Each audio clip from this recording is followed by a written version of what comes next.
여호와께서 우리를 기뻐하시면 우리를 그 땅으로 인도하여 들이시고 그 땅을 우리에게 주시리라. 이는 과연 젖과 꿀이 흐르는 땅이니라.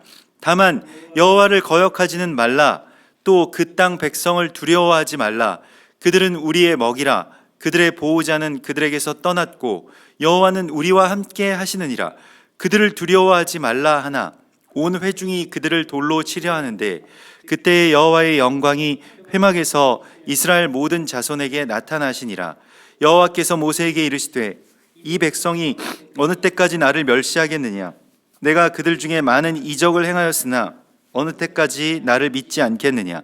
내가 전염병으로 그들을 쳐서 멸하고 내게 그들보다 크고 강한 나라를 이루게 하리라. 모세가 여호와께 여짜오되 애굽인 중에서 주의 능력으로 이 백성을 인도하여 내셨거늘 그리하시면 그들이 듣고 이 땅 거주민에게 전하리이다. 주 여호와께서 이 백성 중에 계심을 그들도 들었으니 곧 주 여호와께서 대면하여 보이시며 주의 구름이 그들 위에 섰으며 주께서 낮에는 구름 기둥 가운데에서 밤에는 불 기둥 가운데에서 그들 앞에 행하시는 것이니이다. 이제 주께서 이 백성을 하나같이 죽이시면 주의 명성을 들은 여러 나라가 말하여 이르기를 여호와가 이 백성에게 주기로 맹세한 땅에 인도할 능력이 없었으므로 광야에서 죽였다 하리이다. 이제 구하옵나니 이미 말씀하신 대로 주의 큰 권능을 나타내옵소서. 이르시기를 여호와는 노하기를 더디하시고 인자가 많아 죄악과 허물을 사하시나 형벌 받을 자는 결단코 사하지 아니하시고 아버지의 죄악을 자식에게 갚아 3, 4대까지 이르게 하리라 하셨나이다. 구하옵나니 주의 인자의 광대하심을 따라 이 백성의 죄악을 사하시되 애굽에서부터 지금까지 이 백성을 사하신 것 같이 사하시옵소서. 여호와께서 이르시되 내가 네 말대로 사하노라. 그러나 진실로 내가 살아있는 것과 여호와의 영광이 온 세계에 충만할 것을 두고 맹세하노니 내 영광과 애굽과 광야에서 행한 내 이적을 보고서도 이같이 10번이나 나를 시험하고 내 목소리를 청종하지 아니한 그 사람들은 내가 그들의 조상들에게 맹세한 땅을 결단코 보지 못할 것이요 또 나를 멸시하는 사람은 한 사람도 그것을 보지 못하리라.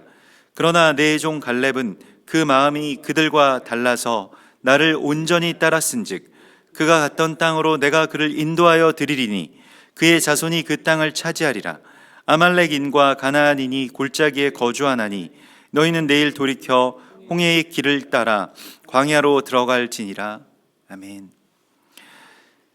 이번 주에 하나님의 말씀, 토라 포션의 이 셜라흐의 말씀을 통해서 하나님께서는 우리를 이 땅 가운데 보내시고 또 약속의 땅을 바라보는 눈을 가지라고 말씀하시고 있습니다.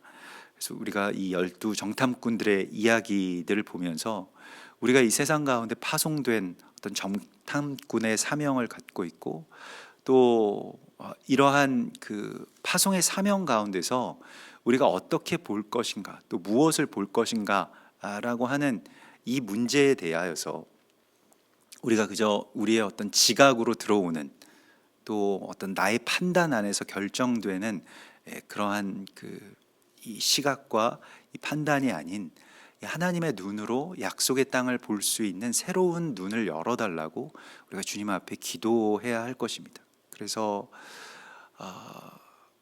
정말로 우리가 주님 앞에 제가 볼 수 없습니다라고 하는 그러한 고백을 주여 나를 보게 하여 주시옵소서 내가 보기를 원합니다라고 하는 이 소경된 자의 고백을 주님 앞에 드릴 때에 주께서 우리의 눈을 열어주시고 우리를 보게 해주신다라고 말씀을 하십니다. 우리가 뭘 좀 안다고 뭐 신학을 공부했다고 뭐 신앙의 연수가 많다고 뭐 아니면 뭐 사역을 뭐 굉장한 것들을 했다고 해서 다 볼 수 있는 것이 아니라고 하는 것을 우리가 인정하고 또 주님 앞에 주님 저는 볼 수 없는 자입니다. 저는 아무것도 볼 수 없는 자이오니 주님께서 보여주시는 대로 또 주님께서 말씀하시는 대로 따르기를 원합니다 라고 하는 이 고백을 주께 드리기를 주님께서 원하시는 것입니다. 우리가 이 세상에서 나의 어떤 한정된 시각으로 나의 한정된 경험으로 또 내가 다 알 수 없는 하나님의 그 크신 섭리를 함부로 재단하거나 또 그것을 제한해서는 안 된다고 주께서 우리에게 말씀을 하시죠. 그래서 이 여호수아와 갈렙은 이렇게 말합니다. 이 땅에 대한 악평을 하고 그 악평이 곧 원망으로 그렇게 이 퍼져나간 백성들에게 퍼져나간 그런 상황인데, 여기에 대하여서 여호와께서 우리를 기뻐하시면이라고 오늘 8절의 이 말씀으로 선포하고 있습니다. 우리를 그 땅으로 인도하여 들이시고 그 땅을 우리에게 주시리라. 이는 과연 젖과 꿀이 흐르는 땅이니라. 이렇게 선포하죠. 그래서 인간은 누구나 어떤 환경의 지배를 받고 상황의 노예가 될 수밖에 없습니다. 다 그렇게 살아가고, 그래서 환경이 좋아지거나 상황에 대해서 개선될 것을 계속 끊임없이 원하고 요구하고 또 그것을 바라죠. 그러나 이 믿음의 사람들의 조건은 무엇이냐면 하나님이 기뻐하시는가라고 하는 것입니다. 그러니까 다른 어떤 조건이 없어요. 그러니까 이 적들이 좀 이 약한가, 아니면 성벽의 어떤 방비가 좀 허술한가, 아니면 그 땅이 정말로 평안한가, 좋은가, 주변의 상황이 좋은가, 이런 것을 재단하지 않습니다.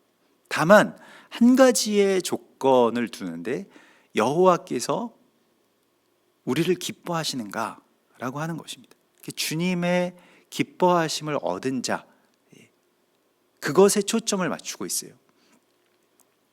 그래서 이 정탐한다는 이 정탐꾼들의 사명은 무엇을 우리에게 볼 것인가를 결정하고 선택하라고 하는 것인데, 또 보이는 것에 대한 어떤 우리의 생각을 달리하라고 주님께서 오늘 우리에게 말씀을 하시는데, 지금 여호수아와 갈렙이 하나님 앞으로 온전하게 나아갈 수 있었던 이유는 우리를 기뻐하시는 하나님이라고 하는, 하나님이 나를 기뻐하신다, 우리를 기뻐하신다, 우리는 하나님께 기뻐하심을 받은 자다라고 하는 이 어떤 이것에 대한 자신감이 있었습니다. 그래서 우리가 환난을 당하거나 아니면 고난에 처하거나 여러 가지 어떤 그런 이 문제들 속에 우리가 들어간다고 할지라도 하나님이 나를 기뻐하시는가, 또 하나님이 나를 기뻐하신다라고 하는 이 믿음을 가지라고 주께서 말씀을 하시고 있습니다. 요한복음 8장 29절에 보면 예수께서 이러한 말씀을 하십니다. 나를 보내신 이가 나와 함께 하시도다. 나는 항상 그가 기뻐하시는 일을 함으로 나를 혼자 두지 아니하셨도다라고 이렇게 말씀하시고 있습니다. 그래서 그 임재의 조건, 승리의 조건, 그 모든 것의 조건은 우리가 하나님이 기뻐하시는 일을 하는 것에 있습니다. 요한일서 3장 22절에 무엇이든지 구하는 바를 그에게서 받나니 이는 우리가 그의 계명을 지키고 그 앞에서 기뻐하시는 것을 행함이라 라고 말씀을 하십니다. 조건은 딱 이것 하나입니다. 우리가 주님의 기뻐하시는 일을 행하는가. 그러나 꼭 그 어떤 일을 행하는 것을만을 가지고 하나님께서 우리를 기뻐하시는 것이 아니라 그냥 우리 자체를 기뻐하시죠. 우리가 뭘 잘하든 잘하지 못하든 그냥 우리를 기뻐하시는 그 하나님을 깨달으라고 말씀을 하시고 있습니다. 그래서 다른 여러 가지의 어떤 사람들이 말하는 어떤 조건이나 또 안 될 법한 여러 가지 이유들 말고 하나님이 나를 기뻐하시는, 그래서 내가 하나님 안에 있고 하나님께서 내 안에 거하시는 그 임재를 통해서 하나님은 우리에게 승리를 주신다고 말씀을 하십니다. 바울도 빌립보서 4장 12절에서 내게 능력 주시는 자 안에서 내가 모든 것을 할 수 있습니다 라고 하는 이 일체의 비결, 그 모든 것에 대한 승리의 비결을 그렇게 우리 가운데 밝히고 있습니다. 내게 능력 주시는 자 안에 내가 있기 위해서 내가 하나님의 기뻐하시는 일을 하고 또 하나님의 기뻐하시는 사람이라고 하는 것에 대한 이 믿음을 가지라고 말씀을 하십니다. 우리가 여러 어떤 믿음이 하나님의 어떤 그런 존재나 어떤 구원의 그 사역에 대한 것에만 초점이 맞춰져 있습니다만은 하나님이 나를 사랑하시는 것에 대한 믿음, 그 믿음이 원천이어야 됨을 하나님이 우리에게 오늘 말씀하시고 있고요. 그 땅은 과연 젖과 꿀이 흐르는 땅이라라고 이렇게 말씀을 하시는데, 이 젖이라고 하는 것이 이제 이 젖과 꿀이 다 말씀과 관계가 되어 있습니다. 그래서 이 젖이라고 하는 것은 이제 할라브에서 할라브라고 하는 단어인데, 이것은 존재한다라고 하는 하야에서 나온 말입니다. 그러니까 이 아기가 엄마 품에 안겨서 이 젖을 먹는 것과 같은 땅이라는 것입니다. 하나님의 임재가 있는, 성령님께서 우리에게 이 말씀을 먹여주시는, 말씀의 젖을 주시는 그러한 땅이라고 하는 것입니다. 근데 거기가 좋은 땅이라는 거예요. 뭐 안악자손들이 있고 없고가 상관이 있는 것이 아니라 성령께서 우리에게 말씀을 먹여주시느냐, 이 말씀이라고 하는 것, 이제 꿀을 이 데바쉬라고 해서 주님의 말씀, 주님의 계명은 꿀과 같습니다, 꿀처럼 답니다, 이런 고백을 이 성경에서 하고 있지 않습니까? 그래서 유대인들 보면 아이들에게 말씀을 읽게 하거나 암송하게 한 후에 굉장히 이 달콤한 꿀로 된 뭐 여러 가지 어떤 그런 간식들이나 과자들을 그렇게 줍니다. 그래서 그게 이제 말씀이 이런 거야. 근데 사실 우리가 달다라고 하는 것은 또 우리에게 힘을 내지 않습니까? 우리가 그 에너지를 내는 데에 아주 직접적인 이야기이고, 사실 그 에너지 자체라고도 할 수가 있겠죠. 그래서 하나님께서 우리에게 이 말씀으로 우리를 먹여주시고 우리에게 힘을 주시는 바로 그 땅, 그게 우리가 생각하는 뭐 아주 행복한 그런 어떤 조건의, 또 평안한 조건의 그러한 땅이 아니라고 할지라도, 다른 거 아무것도 상관없고 하나님이 나를 기뻐하시고 하나님의 말씀이 있고 그 말씀 안에서 내가 계속해서 그 말씀을 먹고 하나님의 임재 안에 거할 수 있는가, 이게 하나님의 땅이고 약속의 땅이라는 것입니다. 여기에 대해서 이 아름다움을 발견해야만 땅에 대한 악평을 바라지 않을 수 있다는 것입니다. 그래서 우리가 우리의 환경에 대하여서 또 우리가 처한 이런 여러 가지 어떤 어려움과 또 뭐 그런 고난의 사실들에 대하여서 이제 악평할 때가 있죠. 뭐가 이렇게 잘못되는가, 뭐 내가 뭘 잘못해서 이렇게 되는가, 뭐 이건 또 무슨 이유인가, 내가 그 정도로 뭔가를 잘못했는가, 뭐 또 원망도 들기도 하고, 누구 때문에 내가 누구를 잘못 만나서 뭘 어떻게 돼서, 이런 생각들이 우리 안에 이렇게 들어올 때가 있습니다. 그러나 하나님께서 이제 우리 가운데 보여주시고 허락하신 이 땅, 새 하늘과 새 땅이라고 하는 것은 어떤 획기적인 그러한 주변 환경의 변화가 아니라고 하는 것을 오늘 성경이 우리에게 말씀하시고 있습니다. 어쩌면 애굽보다, 이스라엘 백성들이 그렇게 원망했던 것처럼 애굽보다 안 좋은 땅이 가나안이죠. 애굽만큼 좋은 땅이 어디 있겠습니까? 그 당시에 그래도 애굽에서 뭐 정말로 하층 노예로 살아가는 것이 광야에서 죽는 것이나 아니면 가나안 땅에 들어가서 살육당하는 것보다 훨씬 낫겠다, 이런 생각이 드는 것은 사실 팩트입니다. 당연한 생각이고요. 근데 그것으로 이제 하나님을 원망하게 되는 것이, 우리가 이 조건을 주변 환경에 걸어 놓았기 때문에 그런 것임을 우리가 보게 됩니다. 그래서 우리에게 있어서의 조건은 하나님의 임재 안에 있느냐, 하나님이 나를 기뻐하시는가라고 하는 그 한 가지여야 함을 하나님 계속해서 이제 우리에게 말씀하시고 있습니다. 그렇게 될 때 승리할 수 있는 것입니다. 갈렙처럼 그렇게 승리할 수 있죠. 그리고 그들이 백성에게 호소합니다. 다만 여호와를 거역하지 말라, 또 그 땅의 백성을 두려워하지 말라. 이게 사실 같은 이야기인데요. 하나님을 거역한다는 것과 그 다른 이 백성을, 안악자손이나 그런 백성들을 이 두려워한다는 것은 같은 이야기입니다. 사실 두려움이라고 하는 것을 이제 야레라고 해서 이것은 우리가 공포를 느낀다라고 하는 그런 표현도 됩니다만은 예배한다, 경외한다, 경배한다 보통 하나님께 붙이는 그러한 단어입니다. 그래서 야레 엘로힘 하면 하나님을 경외하고 예배한다는 뜻인데 그게 하나님을 두려워한다는 뜻이거든요. 근데 하나님을 두려워하지 않으면 이제 사람들을 이제 두려워하게 되는데 그것이 바로 하나님을 멸시하는 일이라고 하나님 말씀을 하시고 있습니다. 우리가 무엇을 예배할 것인가? 근데 그 두려움이 자기를 지배하고 실은 우리가 두려움을 예배할 때가 참 많이 있습니다. 두려움이 숭배의 대상이 된다는 거예요. 이 야레라고 하는 것을 숭배할 수 있다는 것입니다. 그래서 이 두려움을 예배하지 말라라고 말씀하시고 있습니다. 그래서 하나님께서 우리와 함께 하시기 때문에 우리는 두려워할 필요가 없다라고 하는 좀 어찌 보면 뭐 백성들에게는 모르는 이야기는 아니죠. 원론적인 이야기고 믿는 모든 자들에게는 하나님이 우리와 함께 하시니까 두려워하지 마십시오. 이렇게 그 말을 하고 우리도 아멘을 합니다만은 좀처럼 우리 안에서 그게 실현되기가 참 어렵습니다. 이 두려움이라고 하는 것이 우리를 장악하고 있고 또 우리 안에서의 이러한 외침들 그러니까 여호와를 거역하지 말고 하나님께서 우리를 기뻐하시면 우리가 그 약속의 땅으로 들어갈 수 있습니다라고 하는 이러한 생각과 마음들이 항상 이 12정탐꾼들의 이야기와 같이 이 10명 대 2명의 어떤 싸움처럼 그렇게 느껴집니다.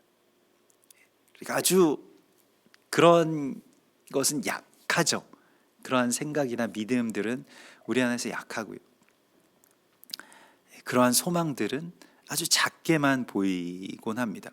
그래서 이 10명이 퍼뜨린 이 두려움과 원망이 곧바로 온 백성들, 그 모든 백성들이 다 그렇게 원망을 하고 사실 2명만 남은 것인데요. 뭐 레위인들은 뭐 제외라고 쳐도 레위인들은 12정탐꾼 가운데 들어가지 않습니다.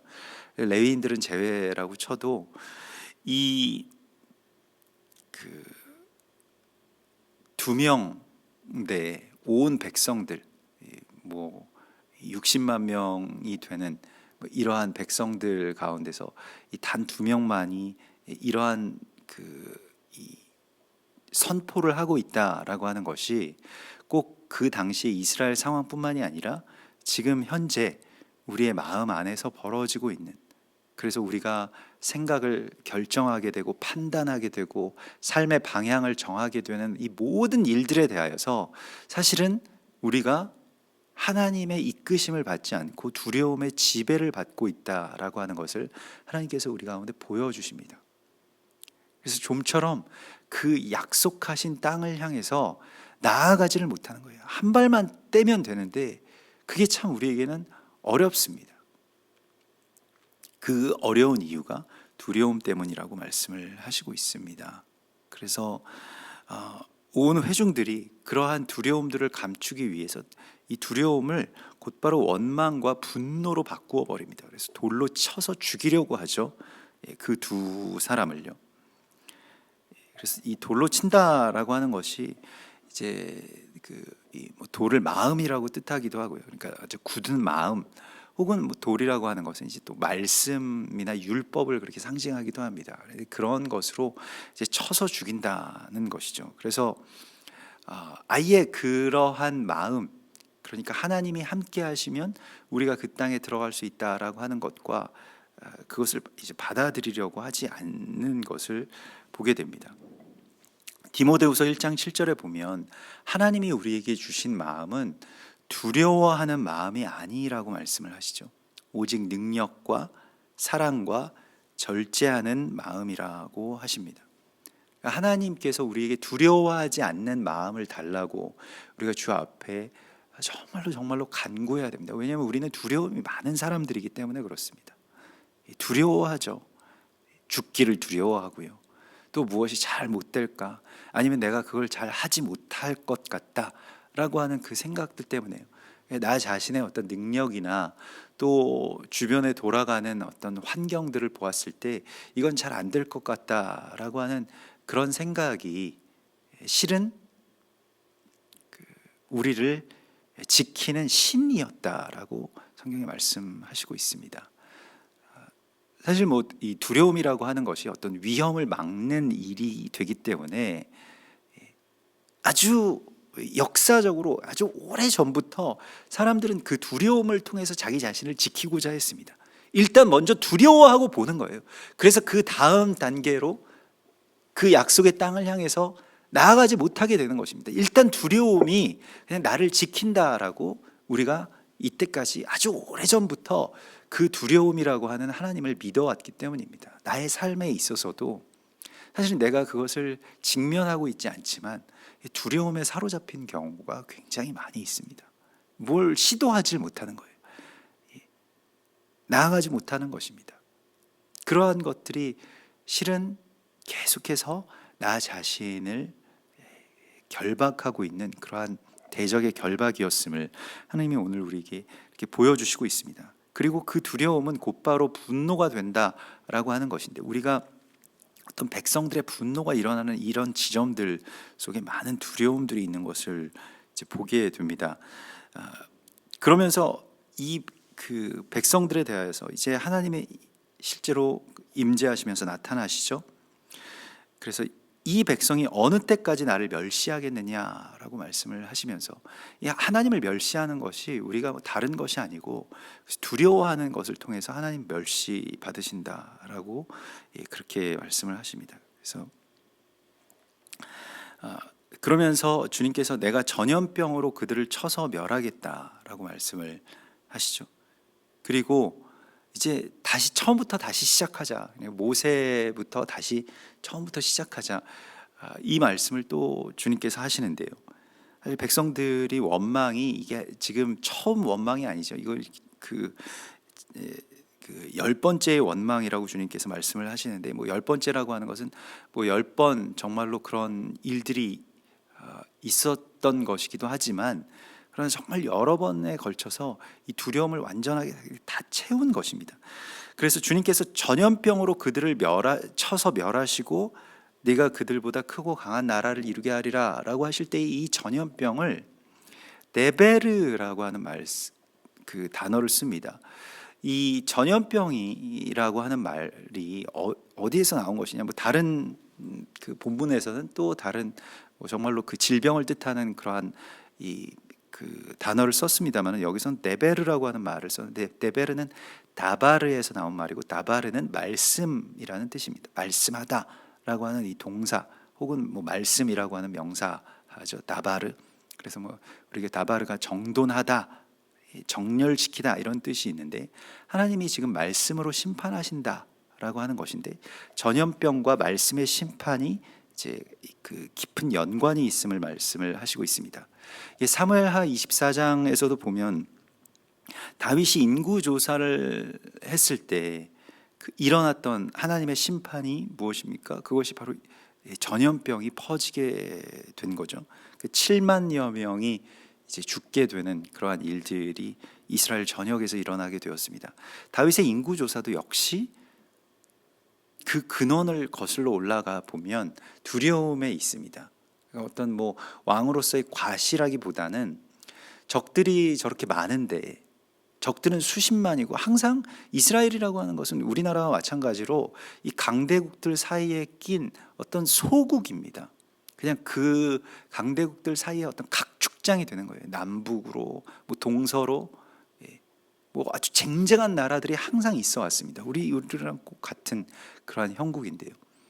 그러면서 자신들은 인구수도 늘 적고 땅도 작고, 땅이 뭐 우리나라 강원도 뭐 크기만 하지 않습니까? 그럼 거기에서 살아가는 그 인구라고 하는 것도 적을 수밖에 없죠. 그러니까 인구를 조사하면 사실 두려움이 더 늘어나게 되죠. 그 수십만 명들 상대로 우리가 어떻게 싸우냐, 이렇게 되는 것이죠.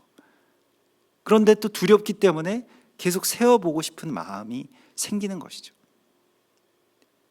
이게 어떤 사람의 기준으로 판단하고자 하는 그 마음에서 이 인구조사가 나온 것이고, 하나님이 여기에 대하여서 이 전염병으로 치시는 모습을 우리가 보게 됩니다.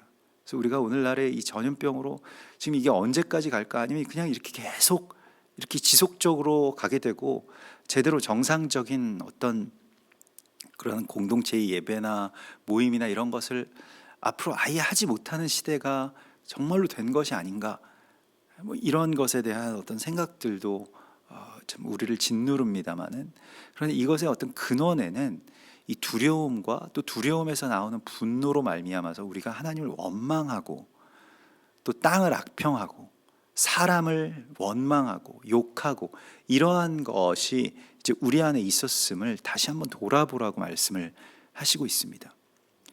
우리가 정말로 담대하게 그 약속의 땅을 바라보고 그것을 증언하지 못했다라고 한다면, 어쩌면 교회가 선포하는 이 세상이 너무 그 참혹한 어떤 이 지옥도를 우리가 계속해서 선포하고 있었다라고 한다면, 믿는 자들이 이 세상 가운데 하나님의 나라를 선포하지 못하고 어떤 디스토피아에 대한, 뭐 나라가 멸망하고 뭐가 어떻게 되고 뭐 다 팔리고 뭐 어떻게 될 거다라고 하는 그러한 이 어두운 전망을, 그것은 어떤 그런 그 정치하는 사람들이나 내놓아야 되는 그러한 말이죠. 우리는 하나님의 어떤 약속을 선포해야 되는 그러한 사명이 있는 자들이고요. 하나님이 우리를 얼마나 기뻐하십니까? 우리가 얼마나 소중한 존재입니까? 이 나라가 얼마나 정말로 하나님께서 세우신 나라입니까? 그것을 우리가 계속해서 선포하고, 이 나라는 정말 존귀한 나라이고 하나님이 기뻐하십니다, 우리가 그래도 소망이 있습니다 라고 하는 것을 선포해야 될 사명이 있다고 말씀을 하십니다. 이 두 증인으로서 서라고 말씀하세요. 여호수아와 갈렙처럼 세상의 다수가 다 그렇게 말하고, 그게 설령 사실이라고 할지라도, 사실이죠. 그 10명이 말하는 게 거짓말입니까? 사실입니다. 사실로 말하는 거예요. 사실 안 좋죠. 상황이 언제 좋았던 적이 있습니까? 경제가 좋았던 적이 있습니까? 정치가 뭐 굉장히 제대로 잘 돌아갔던 적이 있었던가요? 다 엉망이었죠. 언제나 불안했죠. 언제나 북한은 우리를 위협하고, 언제나 강대국들 사이에 껴서 우리는 정말로 이렇게 위험천만하게 줄타기를 하면서 살아왔는데, 그런데 이러한 상황 가운데서 하나님의 약속을 믿고 그 땅을 바라볼 수 있는, 그리고 세상을 바라볼 수 있는 이 눈을 열어달라고 주님 앞에 우리가 간절하게 구해야 됩니다. 우리의 존귀함을 깨닫지 못하는 자는 멸망하는 짐승과 같다고 성경은 우리에게 말씀하고 있습니다. 우리가 멸망하는 이유는 상황이 안 좋아서가 아니라 우리가 스스로에 대한 존귀함을 깨닫지 못하기 때문에 그냥 짐승처럼 멸망해 간다는 거예요. 그냥 전염병에 속수무책으로 당한다는 것입니다. 그래서 이제 우리가 이 모세와 같이 이 백성과 하나님 사이에서 중재하면서 기도해야 됩니다. 모세는 이럴 때마다 하나님 앞에 주여 구하옵나니 이 백성들을 용서해 주옵소서라고 하는 이 회개를 하나님 앞에 가지고 올라갑니다. 지금 우리가 해야 될 기도이고요. 우리는 지금 원망의 죄악 가운데 그 죄악을 저질러 버렸습니다. 우리가 그 죄를 저질렀어요. 악평을 저질렀고요. 그것을 굉장히 정당한 어떤 분노고 어떤 정당한 대항이라고 생각하면서 그 일들을 저질러 왔습니다. 이제 우리가 기도해야 될 것은 이러한 악평에 대해서, 하나님의 행하실 일에 대한 신뢰를 하지 못하고 다른 어떤 주변의 환경이나 뭐 어떤 정치나 외교나 이런 것들이 우리를 죽일 거야 라고 하는 그 공포에서 헤어나오지 못했던 우리가 다시 돌이켜서 주님 앞에 백성들을 위해서, 나라를 위해서, 교회를 위해서 중보해야 됩니다. 다시 살려달라고요. 어쩌면 이 세대의 모든 재단과 성도들은, 다수의 재단과 성도들은 40년 동안 광야를 떠돌아야만 하는 그러한 처지가 될지도 모릅니다. 너무 많은 악평들이 우리 안에서, 우리로부터 터져 나왔어요. 그래서 우리가 다시 주님 앞에 나아가서 주님, 우리를 용서해 주십시오. 우리를 다시 돌이켜 주십시오. 이제 구하옵나니 오늘 17절의 말씀처럼 이미 말씀하신 대로 주의 큰 권능을 나타내옵소서. 주님의 큰 권능을 의지해서 우리를 돌이켜달라고 주님 앞에 구해야 합니다. 이 나라와 민족을 위해서, 또 우리 자신을 위해서, 교회를 위해서, 한국 교회와 모든 성도들과 사역자들을 위해서 우리 기도해야 됩니다.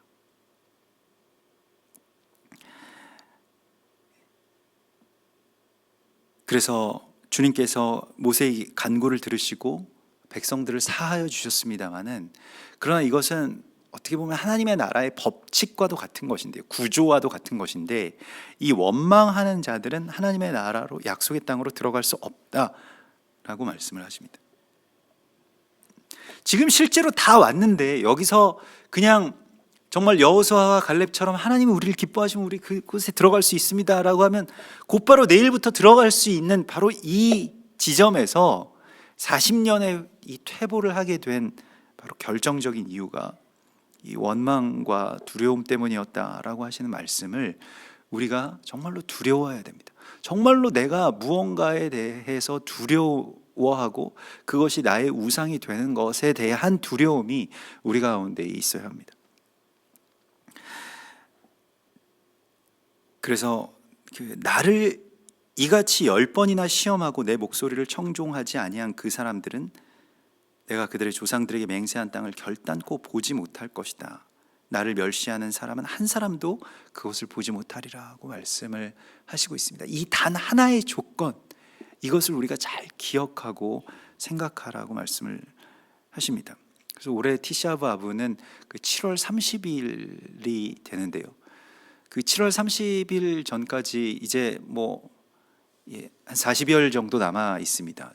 우리가 정탐하는 시기에 꼭 이 말씀이 나오기 때문에요. 그래서 지금 이제 정탐하는 시기입니다. 우리가 무엇을 볼 것이냐, 또 어떻게 볼 것이냐라고 하는 것에 대해서 새롭게 결정하라고 주께서 말씀을 하십니다.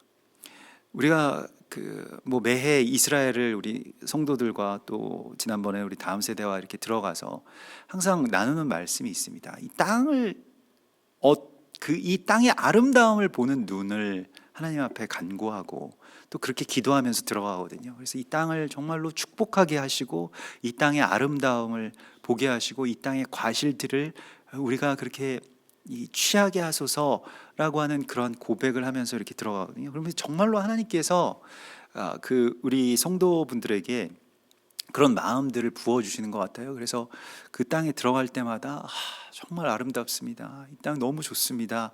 이 땅의 사람들이 정말로 너무 사랑스럽게 느껴집니다. 마음이 정말 여기에 대해서 열립니다. 이런 고백들을 굉장히 많이 하세요. 하나님이 주시는 마음이죠.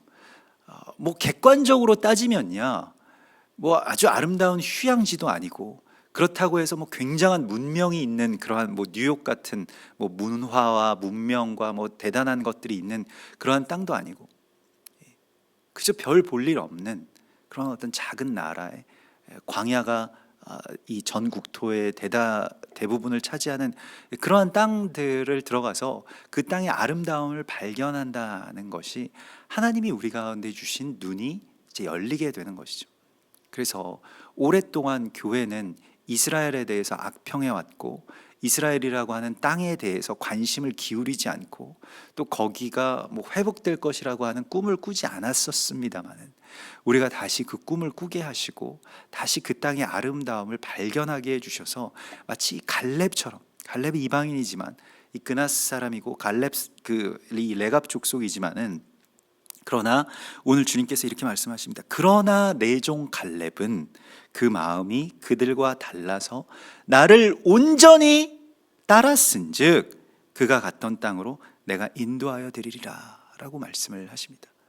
우리도 이 세상의 그 절대 다수의 이 비관과 분노 가운데서도 그러나 내 종 누구누구는 그 마음이 달라서 나를 온전히 따랐은지, 여기서 온전히 따른다라고 하는 것은 이렇게 말레라고 해서 주님의 마음을 아주 충만하게 채웠다는 뜻입니다.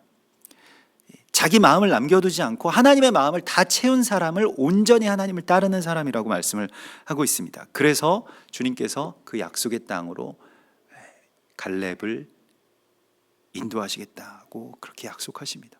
우리도 이 세상이 정말로 이 만 가지의 불안 속에서, 또 실제적인 어떤 그런 불안들 속에서 두려워하고 또 분노하는 이 세상의 환경 가운데서, 또 악평이 만연한 이 세상 속에서 서로에 대해서 악담하고 악평하는 그런 이 세상 가운데서 정말로 주님의 소망을, 또 주님의 꿈을 우리가 실제로 바라보고 선포하는, 하나님이 나를 기뻐하시고 나는 그곳으로 들어갈 수 있습니다 라고 하는 이 귀한 고백을 드리는 승리자들이 되기를 소망합니다.